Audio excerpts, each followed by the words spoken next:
पाक कलाम में से आज हम पढ़ेंगे यूहन्ना की अंजील 4 बाब उसकी 21 आयत से। यीशु ने उससे कहा, ऐ औरत, मेरी बात का यकीन कर कि वो वक्त आता है कि तुम ना तो इस पहाड़ पर बाप की प्रस्तिश करोगे और ना यरूशलेम में। तुम जिसे नहीं जानते उसकी प्रस्तिश करते हो। नजात यहूदियों में से है।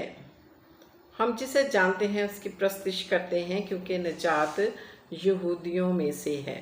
मगर वो वक्त आता है, बल्कि अब ही है, कि सच्चे परस्तार बाप की प्रस्तिश रूह और सच्चाई से करें, क्योंकि बाप अपने लिए ऐसे ही परस्तार ढूंढता है। खुदा रूह है और ज़रूर है कि उसके परस्तार रूह और सच्चाई से उसकी प्रस्तिश करें। औरत ने से कहा, मैं जानती हूँ कि मसीह जो खुस्तस कहलाता है आने वाला है। जब वो आएगा तो हमें सब बातें बता देगा। यीशु ने से कहा, मैं जो तुझसे बोल रहा हूँ वही हूँ।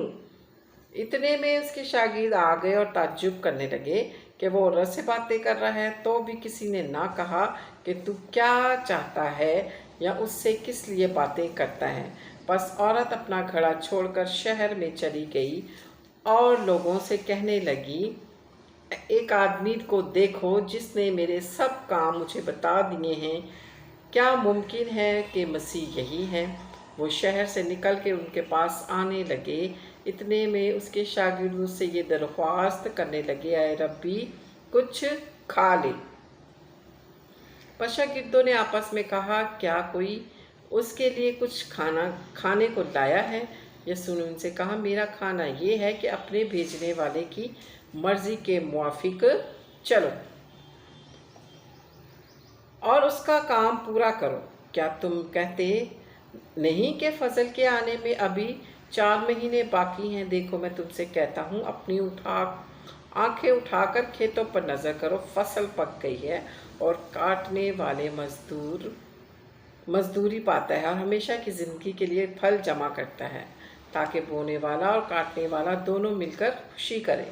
क्योंकि इस पर ये मिसल ठीक आती है कि बोने वाला और है और काटने वाला और है।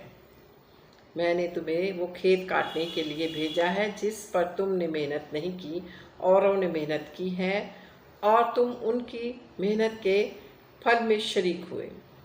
और उस शहर के बहुत से सामरी उस औरत के कहने से जिसने गवाही दी थी कि उसने मेरे सब काम मुझे बता दिए हैं, उस पर ईमान लाए।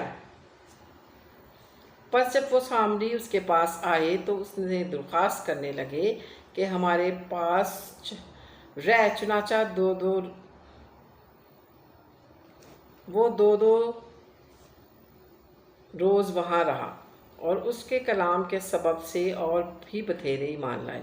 और उस औरत से कहा कि हम तेरे कहने ही से ईमान नहीं लाते, क्योंकि हमने खुद सुन लिया और जानते हैं फिल हकीकत दुनिया का मुनज्जी है। ये फिल हकीकत दुनिया का मुनज्जी है। पाक कलाम के पढ़े और सुने जाने पर खुदा उनकी बरकत हो, खुदा उनका शुक्र हो। Hallelujah, praise the Lord, God bless you all, आमीन।